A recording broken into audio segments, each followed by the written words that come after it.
Hello and good morning everyone. आप सभी लोगों का स्वागत है आपके अपने यूट्यूब चैनल स्टडी ग्लॉस पर। मैं हूं डॉक्टर मोनिका और आज हम 20 अप्रैल से रिलेटेड जितने भी इम्पोर्टेंट क्वेश्चन बन सकते हैं उन पर डिस्कशन करने वाले हैं।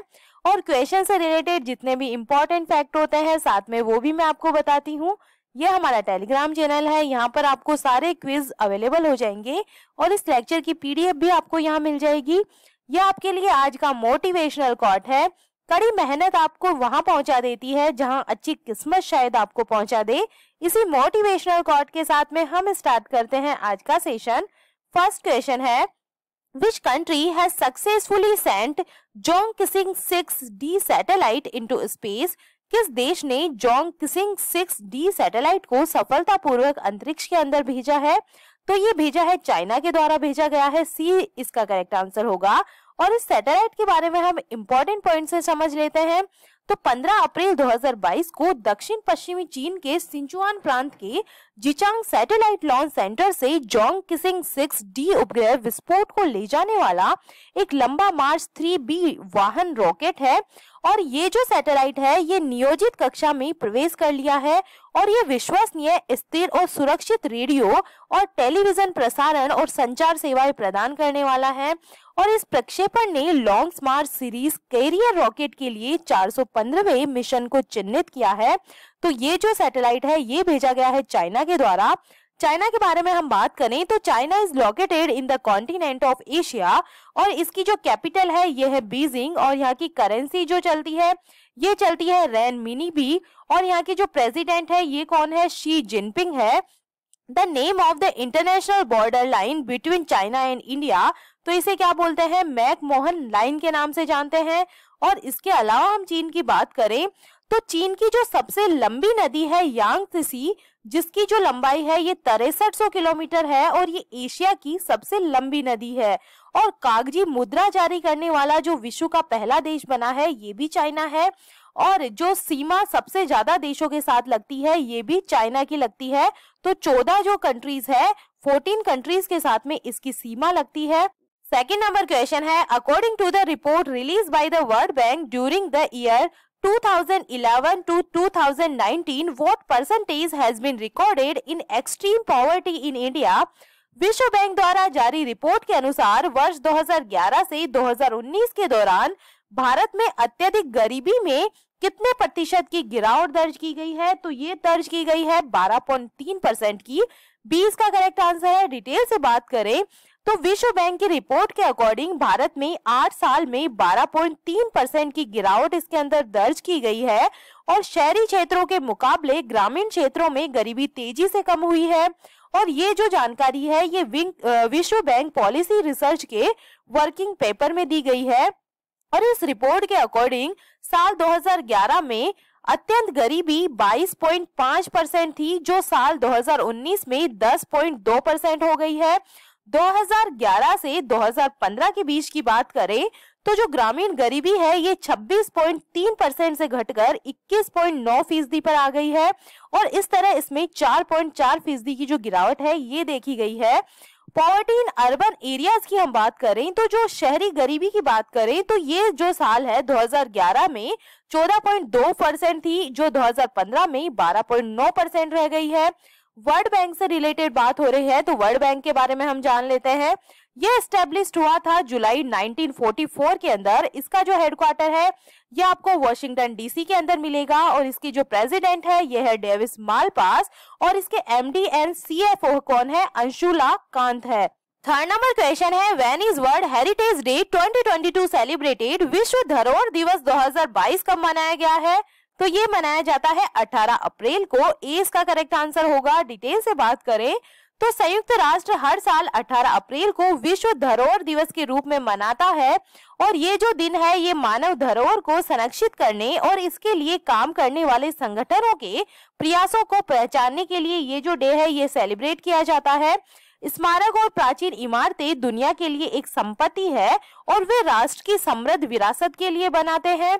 और 1983 के बाद से स्मारकों और स्थलों पर अंतर्राष्ट्रीय परिषद ने एक विषय निर्धारित किया है जिसके चारों ओर घटनाएं दिन पर केंद्रित होती है।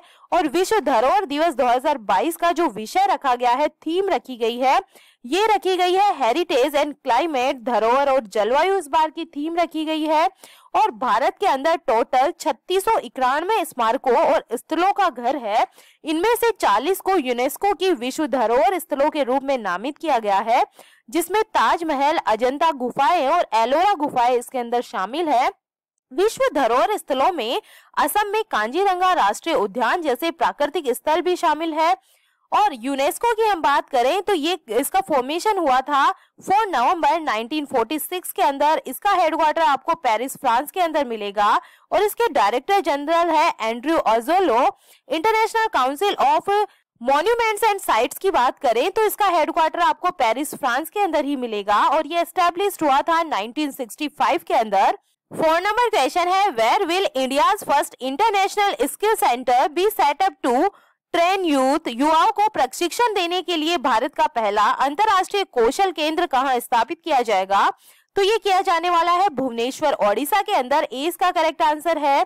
युवाओं को प्रशिक्षण देने के लिए भारत का जो पहला अंतरराष्ट्रीय कौशल केंद्र है, ये ओडिशा के भुवनेश्वर के अंदर एस्टेब्लिश होने वाला है। और ये अंतरराष्ट्रीय कौशल केंद्र विदेशों में काम करने के इच्छुक युवाओं को गुणवत्तापूर्ण प्रशिक्षण ये देने वाला है।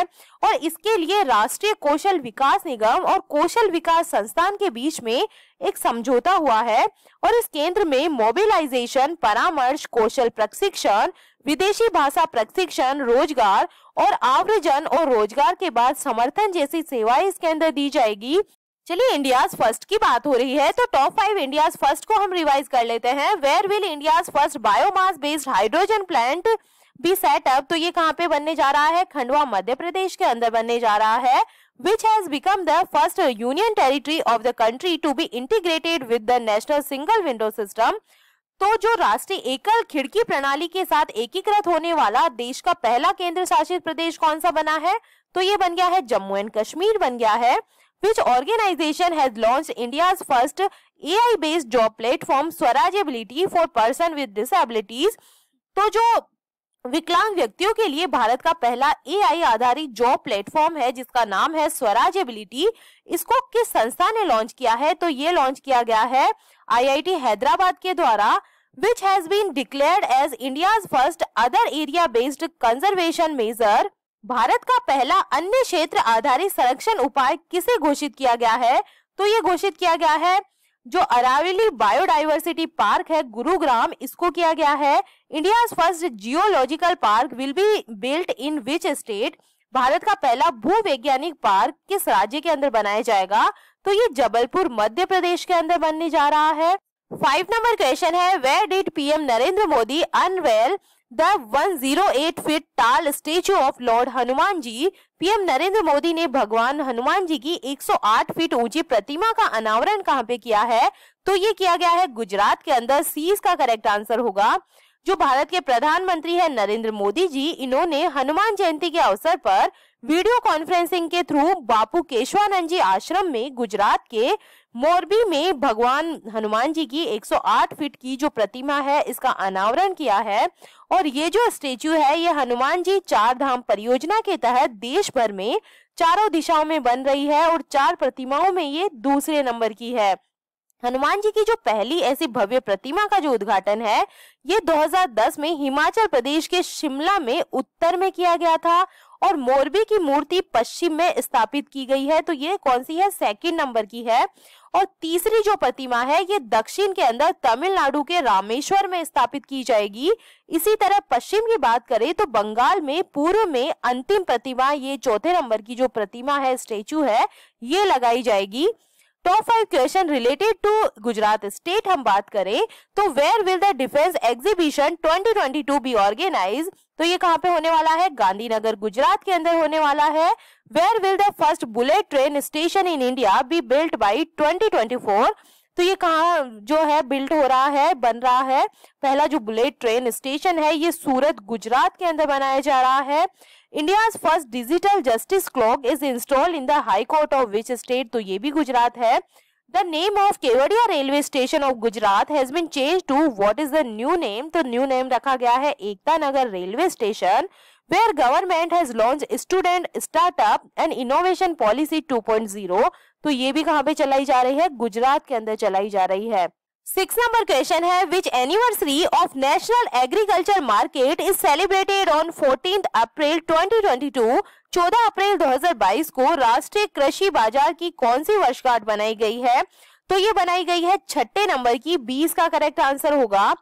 ई नेम बतौर अखिल भारतीय इलेक्ट्रॉनिक व्यापार नेटवर्क राष्ट्रीय कृषि बाजार की 6ठी जो वर्षगांठ है इसका प्रतीक है और कृषि फसलों मालों के ऑनलाइन व्यापार को आसान बनाने के लिए प्रमुख कार्यक्रम में कई राज्यों और केंद्र शासित प्रदेशों के थोक मंडियों और बाजारों को शामिल किया गया है और इसे लघु किसान कृषि व्यवसाय संघ ई नाम को लागू कर रहे हैं और इस योजना को प्रधानमंत्री नरेंद्र मोदी द्वारा 14 अप्रैल 2016 को लॉन्च किया गया था और ये पूरी तरह से केंद्र सरकार द्वारा वित्त पोषित है।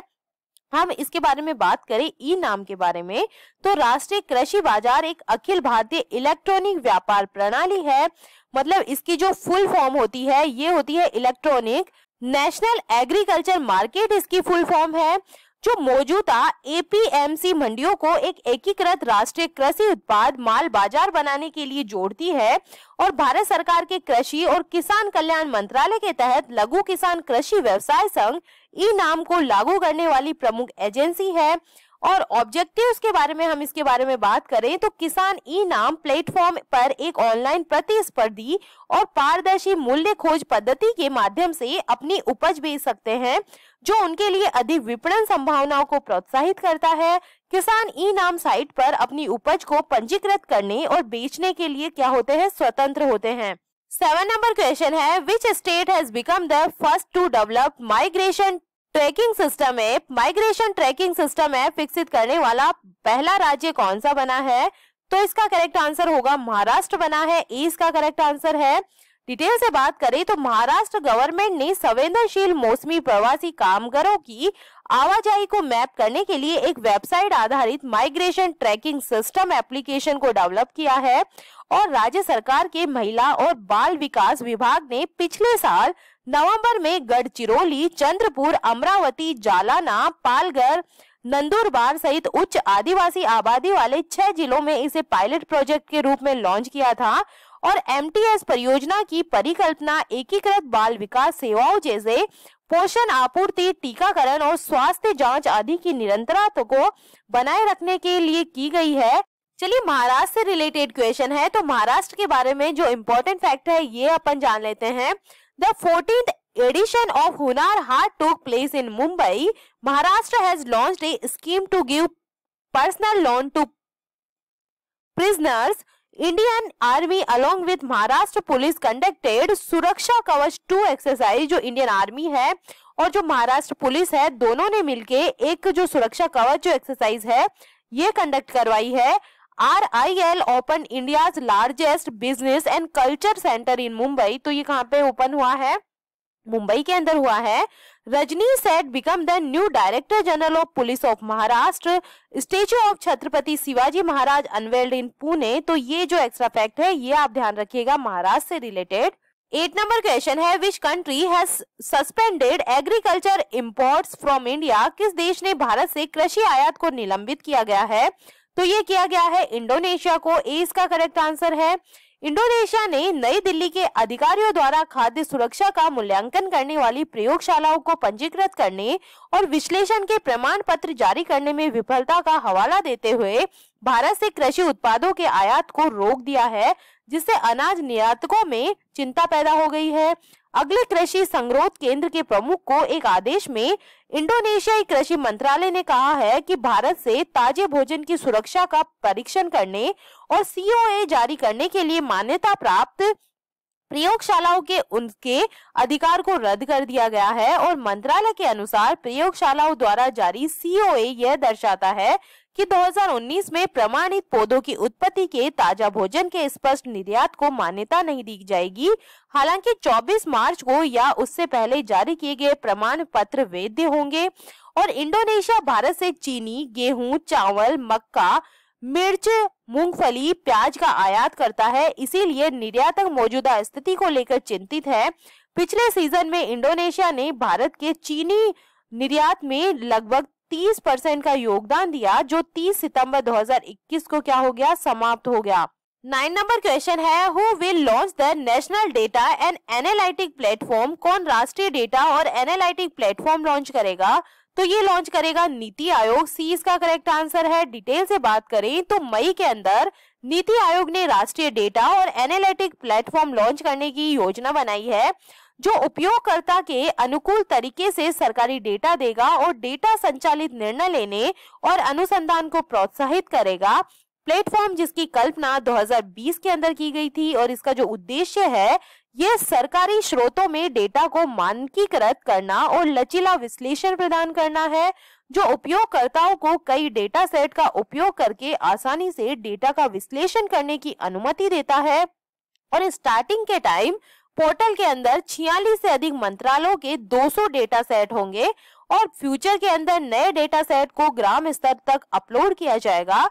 कई सरकारी एजेंसियों अब विभिन्न संभावनाओं के साथ सार्वजनिक डैशबोर्ड पेश करती है। 10 नंबर क्वेश्चन है, which medal has Indian player Sajan Prakash won in the men's 200 metre butterfly event at the Danish open swimming 2022? Danish open swimming 2022 में भारतीय खिलाड़ी साजन प्रकाश ने पुरुषों की 200 मीटर बटरफ्लाई स्पर्धा में कौन सा पदक जीता है? तो इन्होंने जीता है गोल्ड मेडल। ए इसका करेक्ट आंसर होगा।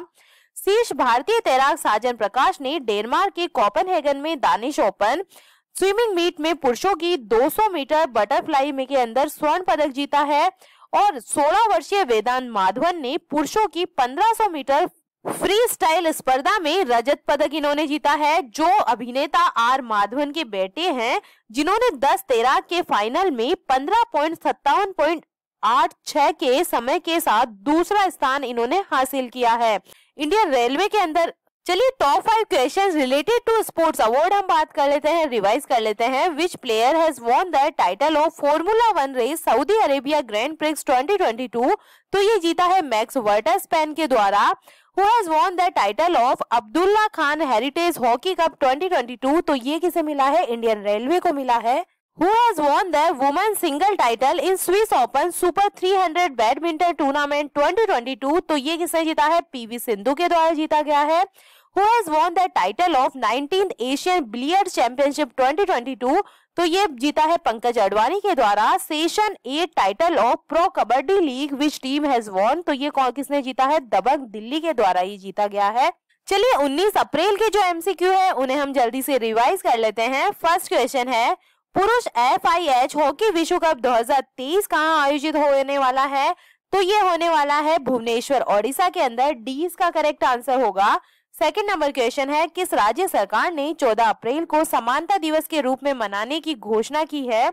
तो ये घोषणा की गई है तमिलनाडु के द्वारा। 20 का करेक्ट आंसर होगा। थर्ड नंबर क्वेश्चन है, किस योजना को नवाचार श्रेणी में श्रेष्ठ कार्य के लिए प्रधानमंत्री उत्कृष्टता पुरस्कार 2022 के लिए चुना गया है? तो ये चुना गया है उड़ान योजना को। सी इसका करेक्ट आंसर होगा। 4 नंबर क्वेश्चन है, किस प्रदेश के उपराज्यपाल ने समुद्र तट महोत्सव 2022 का उद्घाटन किया है? तो ये किया गया है पुडुचेरी के अंदर। सी इसका करेक्ट आंसर होगा। 5 नंबर क्वेश्चन है, विश्व आवास दिवस 2022 कब मनाया गया है? तो ये मनाया जाता है 16 अप्रैल को। सी इसका करेक्ट आंसर है। 6 नंबर क्वेश्चन है, किस देश ने दुनिया के पहले anti missile laser system Iron Beam का सफलतापूर्वक परीक्षण किया है? तो ये किया गया है इजराइल के द्वारा। ए इसका करेक्ट आंसर होगा। 7 नंबर क्वेश्चन है, भारतीय विज्ञापन मानक परिषद की नई CEO कौन बनी है? तो इसका करेक्ट आंसर होगा मनीषा कपूर बनी है। ए इसका करेक्ट आंसर है।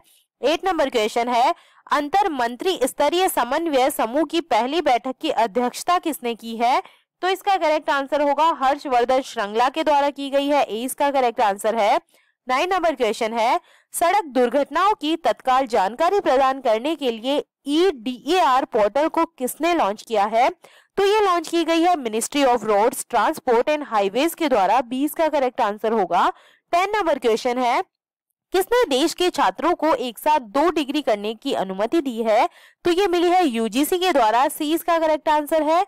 और ये था कल का स्टडी ग्लॉस क्वेश्चन। सार्वजनिक क्षेत्र की संस्थाओं की श्रेणी में वर्ष 2020 और 21 के लिए वित्तीय रिपोर्टिंग में उत्कृष्टता के लिए पुरस्कार किसे प्रदान किया गया है? तो इसका करेक्ट आंसर होगा रेलटेल को दिया गया है। सी इसका करेक्ट आंसर है। और ये है आपके लिए आज का स्टडी ग्लॉस क्वेश्चन। भारतीय राष्ट्रीय महिला दिवस 2022 जो सरोजिनी नायडू की जयंती के उपलक्ष्य में मनाया जाता है, ये कब मनाया जाता है?